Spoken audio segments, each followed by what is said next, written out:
Baik, bismillahirrahmanirrahim. Recording in progress. Assalamualaikum warahmatullahi wabarakatuh. Innalhamdulillah, salatu wassalamu ala rasulillah, la hawla wa la quwata illa billah. Allahumma salli ala sayyidina Muhammad wa ala alihi wa ashabihi ajma'in, amma ba'du. Baik teman-teman sekalian, sudah tampil slide-nya? Sudah, Pak. Baik. Mari kita buka perkuliahan kita di mata kuliah dakwah di era digital dengan sama-sama membaca basmalah. Bismillahirrahmanirrahim. Baik, hari ini tanggal 12 Rabiul Awal 1443 Hijriah. Hari ini adalah hari kelahiran Nabi Muhammad sallallahu alaihi wasallam. Allahumma salli wa sallim wa barik alaih.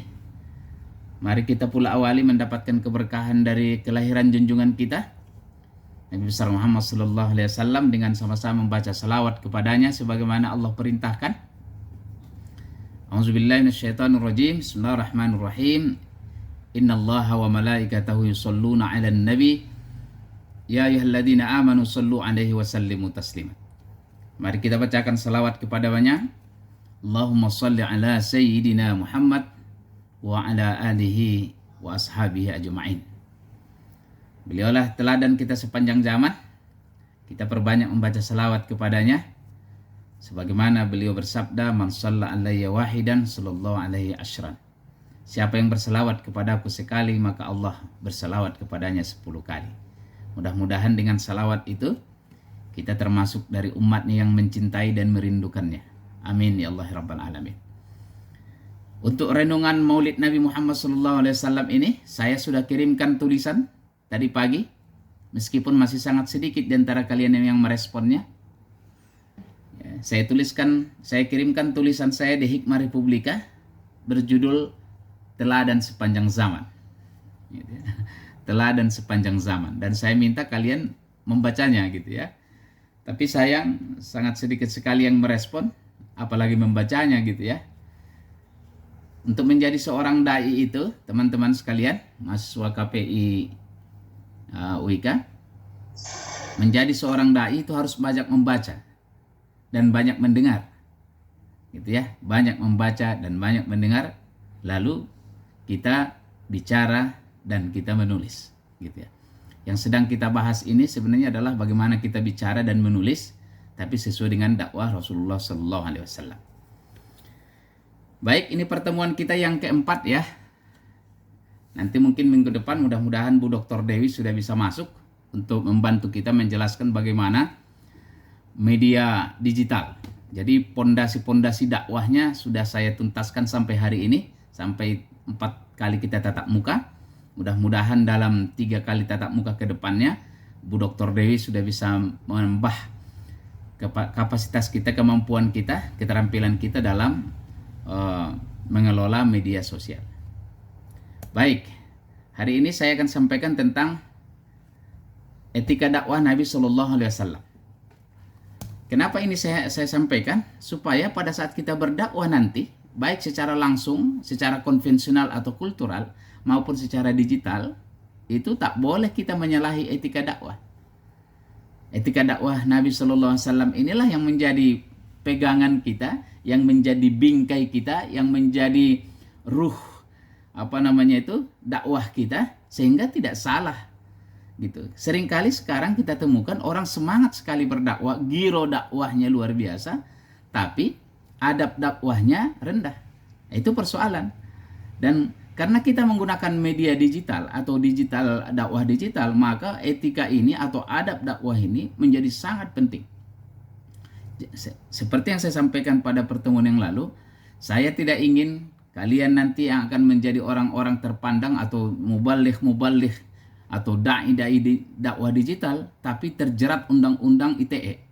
Dan kemarin saya sudah suruh kalian, wajib kalian membaca undang-undang ITE, transaksi elektronik, supaya tidak terjebak dan terjerat oleh kasus-kasus atau tindakan pidana yang ditimbulkan oleh dakwah kita di media digital. Karena kemarin saya sampaikan kan, Siti Nurma, Kemarin saya sudah sampaikan, walaupun kita hapus ucapan kataan kita di media digital itu, tapi dia tetap ada bekas-bekasnya. Ada jejak-jejaknya yang bisa ditelusuri gitu. Sehingga jangan sampai kita bermain-main atau remeh atau abai dengan etika dakwah.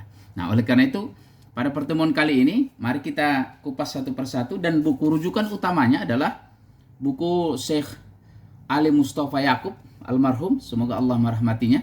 Saya tadi sebelum mengajar kalian, sebelum ikut pengajian sama Pak Kiai hari ini tadi, saya membaca buku ini hampir 1 jam untuk menyiapkan materi untuk hari ini, membahas ini. Semoga Allah merahmati beliau dengan ilmunya ini. Baik teman-teman sekalian, beliau menyampaikan beberapa etika dakwah Nabi yang harus kita pegang erat. Pegang betul ini, kalau tidak nanti salah etikanya. Benar yang kita sampaikan tapi tak beretika, itu tidak baik ujungnya, malah jadi buruk akibatnya. Yang pertama, tidak memisahkan antara ucapan dan perbuatan. Nah, ini ingat baik-baik ya. Teman-teman semua, Oji, ingat baik-baik. Dalam dakwah itu baik secara konvensional maupun digital harus pegang betul etika ini. Tidak memisahkan antara ucapan dan perbuatan. Apa yang kau ucapkan itu harus kau lakukan. Itu beratnya kita jadi dai ini. Ya kan, beratnya jadi dai itu, mubalik itu kan nggak boleh bertentangan, kontradiksi antara ucapan dan perbuatan.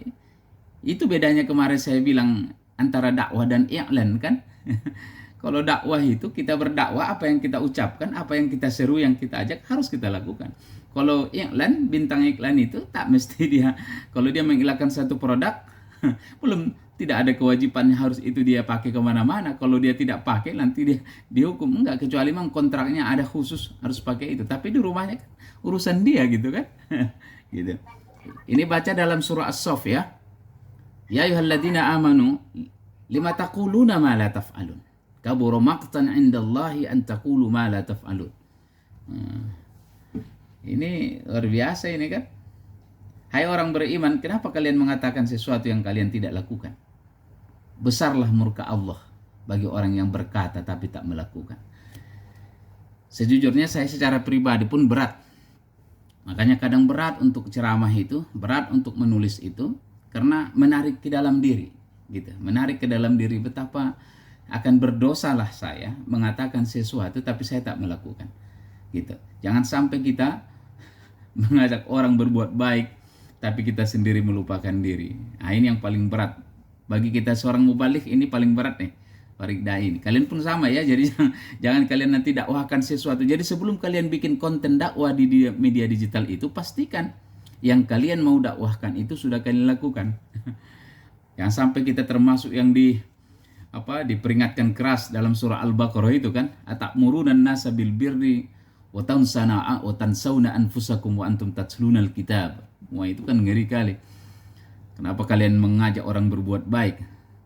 Ya kan, kalian sendiri lupa kepada diri sendiri. Ini berbahaya. Ini ya. Jadi ingat, yang pertama etikanya adalah jangan pisahkan antara ucapan dan perbuatan. Ucapan itu menyatu dengan perbuatan. Jangan sampai kata perbuatan tak selaras. Jadi harus selaras antara kata dan sikap, tindakan. Ya, ini penting. Dan ini yang pertama. Ini luar biasa buku Pak Kiai ini, Syekh Ali Mustafa Yakub ini dibikinnya nomor 1. Karena memang ini yang paling berat. Ya kan? Kita pandai bicara tapi tak pandai mengamalkan. Yang kita ketahui, yang kita bicarakan, yang kita sampaikan itu jauh lebih banyak daripada apa yang kita amalkan. Berapa banyak orang pandai bicara tentang sedekah tapi tak bersedekah. Tak sedikit juga orang pandai bicara tahajud tapi dia tidak tahajud gitu. Bahkan ada orang yang melarang mengatakan merokok itu berbahaya gitu ya, tapi dia sendiri merokok. Nah, itu kira-kira begitu ya.